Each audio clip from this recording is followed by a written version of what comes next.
It's not just the state. Federal lawmakers in Congress are working on plans to prevent mass shootings, and both the Florida senators are leading the way. Our political editor, Craig Patrick, sat down today with Senator Marco Rubio to break it down. Craig?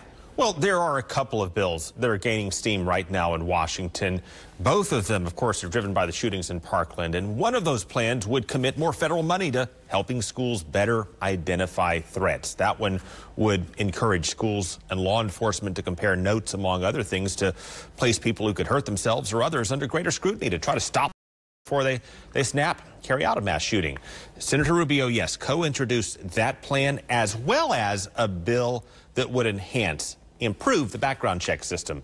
That one is a bipartisan push that would require the feds to notify states when prospective gun buyers fail the background check.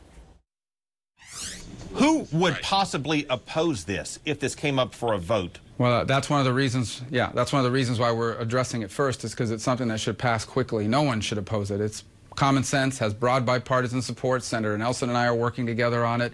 And all it basically says is people that are prohibited from buying guns, like someone that's been convicted of multiple misdemeanors, someone who's been adjudicated mentally ill, someone who's a felon, they try to go in and buy a gun, they fail the background check. Someone should tell local police about that. Someone should tell them that this person who knows they shouldn't be buying a gun is trying to buy a gun, so that local police can put that together with other information they might have and see what this person is up to.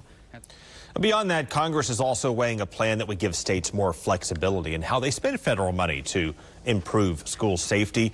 The plan to spend more money training schools to identify threats is also gaining a lot of traction, and the House is planning to take that one up perhaps on a vote as early, Cynthia, as next week. Yeah, the other one you talked about, the background check, seems like a no-brainer if they could just get it to a vote. We're going to switch topics here, though, for a second and talk about North Korea.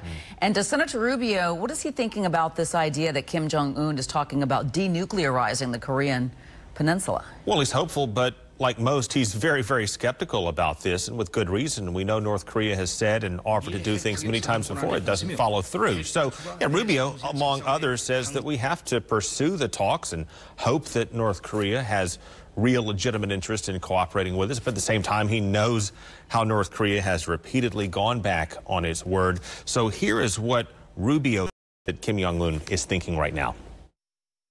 I think the image he's trying to portray to the world is that he's a reasonable guy who's willing to negotiate with the U.S., but the U.S. is being unreasonable, and as a result of that, be able to diminish support for sanctions against North Korea, whether it's in Europe or in the United Nations or across the world. He's trying to undermine the sanctions regime by making the United States and its allies look unreasonable in their request. And with all that in mind, you have North and South Korea are now preparing for a summit, presumably in April next month.